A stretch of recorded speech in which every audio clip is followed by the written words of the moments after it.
Assalamualaikum warahmatullahi wabarakatuh. Oke teman-teman semua, kembali lagi bersama saya Faza. Di kesempatan kali ini saya akan menjelaskan kepada teman-teman semua bagaimana cara kita mengoperasikan sensor DHT11 menggunakan platform dari UBDOTS ya. Oke, pertama kali kita akan merakit material terlebih dahulu ya. Bahan-bahannya yang kita butuhkan adalah pertama board dari node MCU-nya seperti ini. Teman-teman semua sudah jelas lihatnya. Oke, yang kedua yang kita butuhkan adalah sensor dari DHT11 nya ini dan juga kabel jumper female to female. Oke.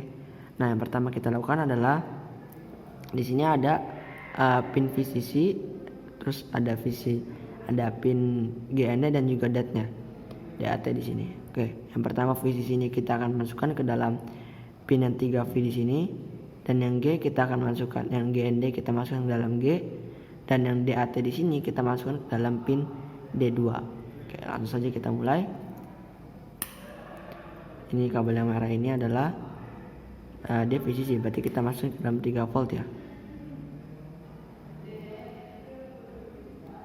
Seperti ini teman-teman. Ya, seperti ini ya teman-teman ya. Sini kita masuk di dalam ground. Ini kita masukkan ke dalam D2. Oke. Cukup simpel seperti ini. Oke. Sekarang jika sudah seperti ini lengkap, kita masuk ke dalam coding programnya. Oke, sekarang kita balik lagi ke dalam coding programnya. Nah, jadi di sini saya sudah menyiapkan programnya dan saya akan menjelaskan apa fungsi dari program-program masing-masingnya ya. Nah, yang pertama kita harus menginclude dari library DHT-nya ini. Jadi DHT-nya ini dari DHT11-nya ini kita bisa install dari sini ya. Dari tools dari sketch maksud saya. Nah, di sini teman-teman bisa lihat include library. Nah, di sini kita bisa manage libraries. Oke. Tunggu.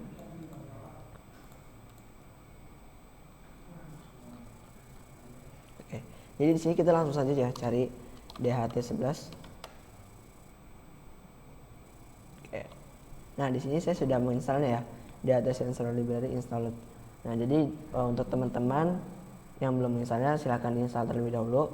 Nah, jika sudah, kita juga wajib menginstal dari library-nya UBDOTS tersebut ya. Karena kita di sini kan menggunakan UBDOTS.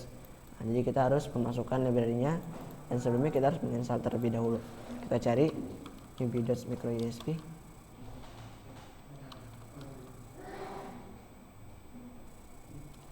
Ada UBDOTS micro.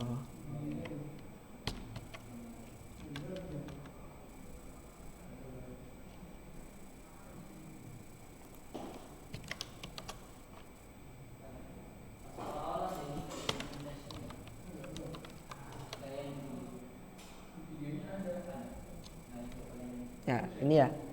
Nah, di sini kita udah lihat. Nah, yang kita pakai ini UBDOTS MQTT for ESP8266. Nah, jadi yang kita bakal pakai ini ya, library yang ini. Oke, jika semua sudah kita install library-nya, kita close saja. Nah, jadi di sini jelas untuk menginclude library dari DHT11. Yang ini kita untuk menginclude dari library UBDOTS-nya ya. Nah, sekarang di sini kita untuk mendefinisikan dari pin DHT-nya ini tersebut. Jadi DHT ini dari DHT11-nya ini kita memasukkan dalam pin 4. Nah, kenapa pin 4? Padahal di dalam dalam MCU itu terdapat pin D1 dan 0, D1 dan seterusnya. Kenapa kita D4? Nah, karena di sini kita mendefinisikan pin DHT di node MCU adalah 4. Nah, jadi dalam node MCU itu ada pin D2. Nah, D2 ini dalam pin GPIO-nya sama dengan pin 4. Nah, jadi sekarang kita bisa cari di sini pin GPIO node MCU. Oke. Nah, di sini teman-teman bisa lihat ya. Oke, jadi di sini kita menggunakan pin 2. ya. D2 di sini D2. Nah, jadi D2 pin GPU-nya adalah pin 4. Nah, jadi di sini kita menggunakan mendefinisikannya dengan DHT pin 4. Nah, sekarang kita mendefinisikan DHT tipenya apa? DHT tipe apa nih? Dia ada DHT.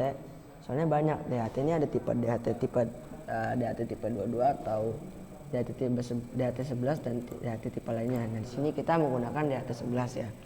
Nah, sekarang di sini kita guna dari ini, tiga ini adalah untuk mengidentifikasikan dari autentikasi UbiDots yang kita pakai, terus dari SSID WiFi yang kita pakai, dan juga dari password yang kita pakai juga.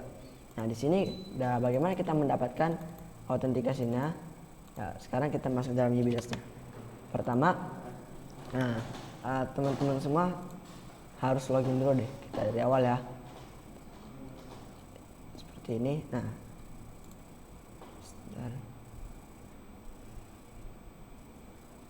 intinya teman-teman harus login dulu, masuk ke dalam. Nah, untuk mendapatkan token dari UbiDots-nya, teman-teman bisa cari di sini user API credential. Nah, di sini click to show ini ya. Ini adalah token dari UbiDots yang kita pakai.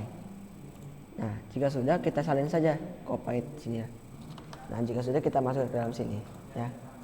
Oke, dari sini SSID-nya WiFi yang kita pakai, SSID-nya apa namanya? Di sini saya menggunakan namanya LOL.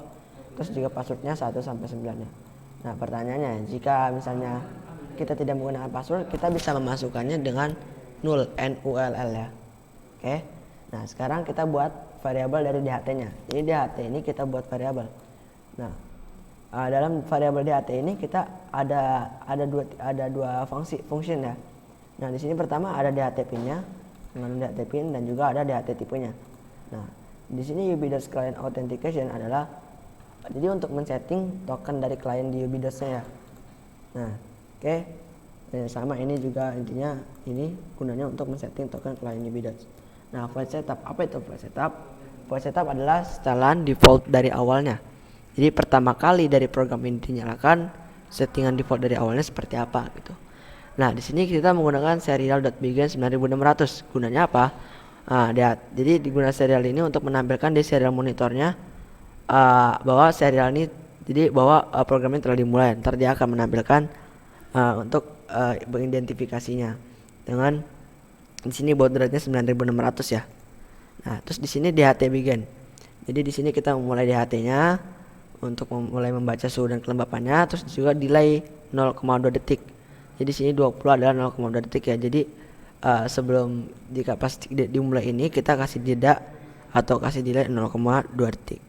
Nah, di sini client Wi-Fi connection, SSID, dan juga passwordnya. Jadi client ini panggilan dari si UbiDots-nya ya.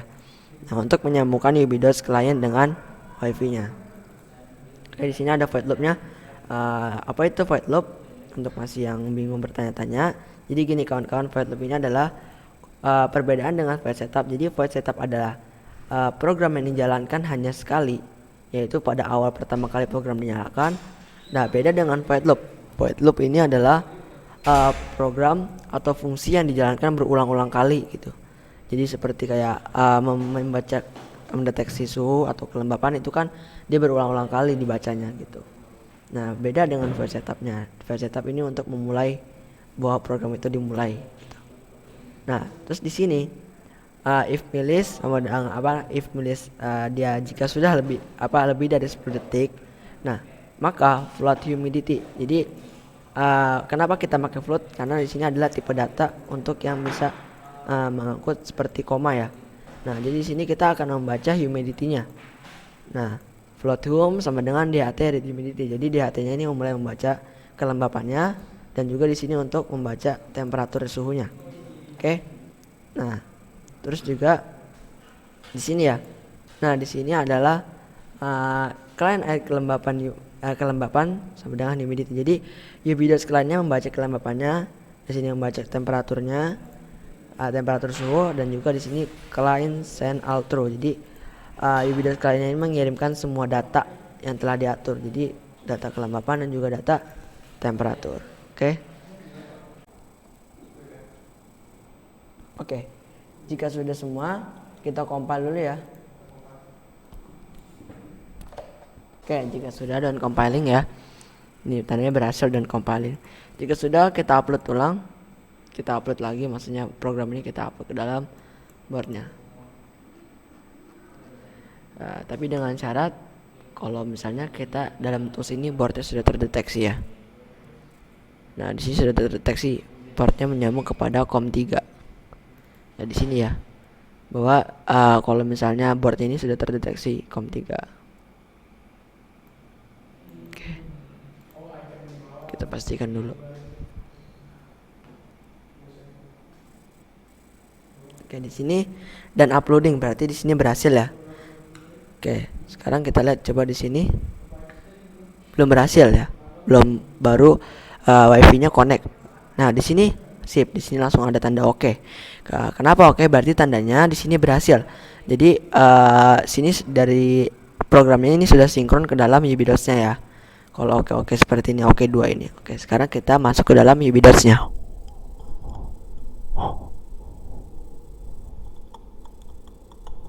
Nah, kayak di sini pertama-tama kita harus masuk ke dalam device-nya.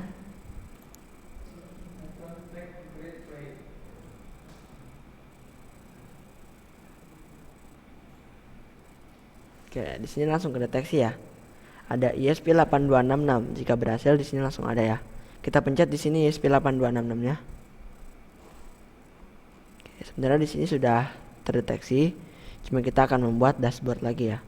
Nah, jika sudah, nah langsung kita di sini buka data ya, terus pencet dashboard. Nah, di sini belum ada dashboard yang terbuat. Di sini kita add new dashboard. Oke, kita namakan dashboard kita mau nama apa? Contoh, saya akan menamakan DHT11 ya. DHT11 dashboard. Oke, seperti ini. Ya sudah, kita centang saja.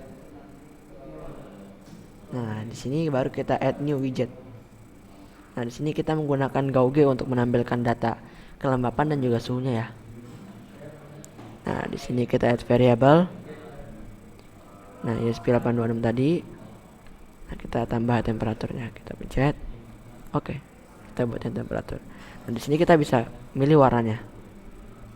Oke, contoh saya temperatur saya akan kasih warna biru. Di sini seperti ini ya. Oke. Sip. Oke, jika sudah kita masukkan. Nah, langsung kebaca ya di sini tuh, cepat ya. Langsung terbaca. Oke, ini namanya bisa kita ganti juga. Di sini bisa edit. Jadi ini namanya jadi kelembapan. Suhu maksud saya. Ya, suhu. Ya, terus kita tambahkan lagi untuk menambahkan dari Gauge kelembapannya ya. Kita tambahkan Gauge, sini add variable lagi. Sini kelembapan. Tambahkan. Sini kita kasih warna hijau saja. Seperti ini, oke. Ini kita ganti. Seperti ini langsung baca ya. Nah, di sini kita edit lagi Gauge-nya. Jadi kelembapan.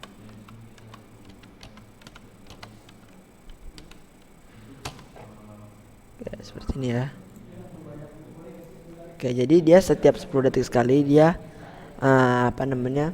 mengangkut suhu, maksudnya mentransfer data lagi gitu. Transfer data dari suhu yang dideteksi dan juga dari kelembapan yang dideteksinya. Oke, terima kasih. Sekian dari saya, semoga bermanfaat. Sekian, assalamualaikum warahmatullahi wabarakatuh.